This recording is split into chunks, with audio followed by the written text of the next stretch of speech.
ये कहानी राजस्थान के कोटा शहर की एक भूतिया हवेली के बारे में है। ये हवेली राजा महाराजा के समय में बनाई हुई थी, लेकिन पिछले 18 सालों से इस हवेली में आज तक कोई भी रहने के लिए नहीं आया है। इच्छा होने पर भी इस हवेली में कोई भी नहीं रह पा रहा था, क्योंकि लोगों का कहना थी कि इस हवेली में भूत प्रेत का साया है। जब अजीत सिंह को इस हवेली के बारे में पता चला तो उसने तय किया कि वो इस रहस्य को जानकर ही रहेगा, क्यों लोग इस हवेली में नहीं रह पा रहे हैं। उसने मजबूत इच्छा शक्ति से हवेली में रहने की पूरी तैयारी कर ली। जब उसने हवेली के अंदर जाने के लिए पैर आगे बढ़ाए तो दरवाजे पे किसी अनजान व्यक्ति ने उसे रोक लिया और नजदीक जाके बोले, कौन हो आप और किधर जा रहे हो?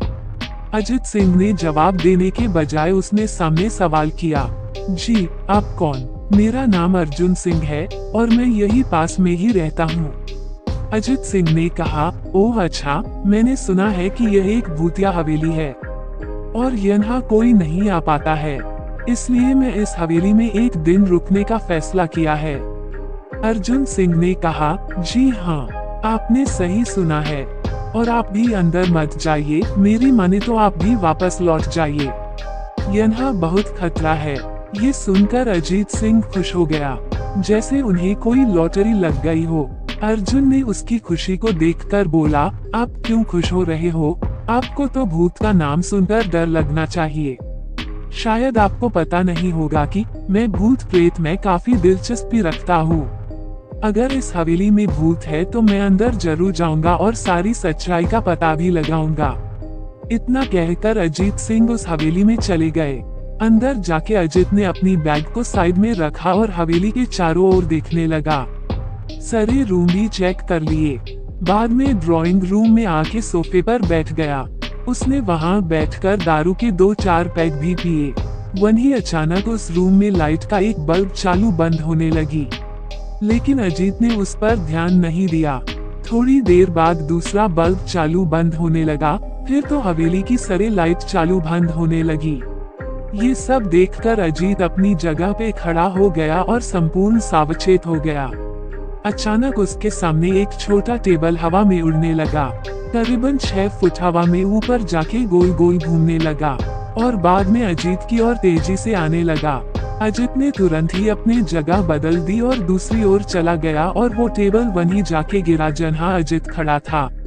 अजीत कुछ समझ पाता उतने में सोफे की शीट उसकी ओर आने लगी। वो जल्द खड़ा हो गया और छलांग लगा के दूसरी ओर कूद गया, जिसके कारण सोफा दीवार को टकराया और अजीत बच गया। अचानक सब कुछ शांत हो गया।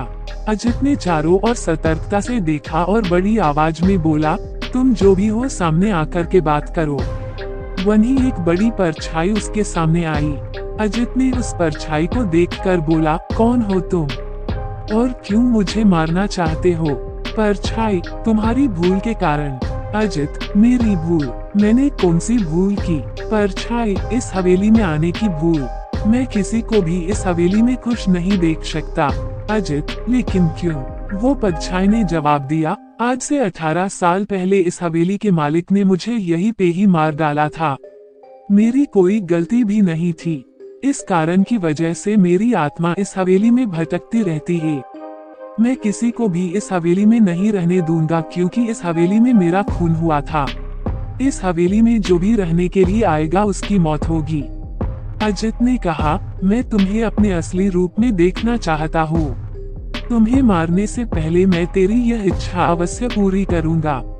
और उस परछाई ने एक भयानक दरमियाना रूप ले लिया। उसका चेहरा इतना भयानक था कि अजीत भी एक क्षण के लिए डर गया था, लेकिन दूसरी ही क्षण में उसने अपने आप पर काबू पा लिया। बाद में इसने अपनी जेब में से सफेद पाउडर निकाला और उस भूत के पर फेंक दिया। भूत के पर पाउडर पड़ते ही वो जलने लग गया। बड़ी बड़ी ज्वाला ही उठने लगी। वो बहुत जोर जोर से चिल्लाने लगा और बाद में पूरी तरह से जल गया। उसके बाद अजीत ने चैन से सांस लिया और वहीं पर सो गया। दूसरे दिन सुबह जब अजीत को सही सलामत हवेली से बाहर आते देख अर्जुन को आश्चर्य हुआ। अर्जुन ने अजीत से पूछा, तुम कैसे जिंदा हो? जब अजीत ने अर्जुन को कल रात को घटी घटना को पूरी तरह से बताया और बोला, अब ये हवेली भूतिया हवेली नहीं रही।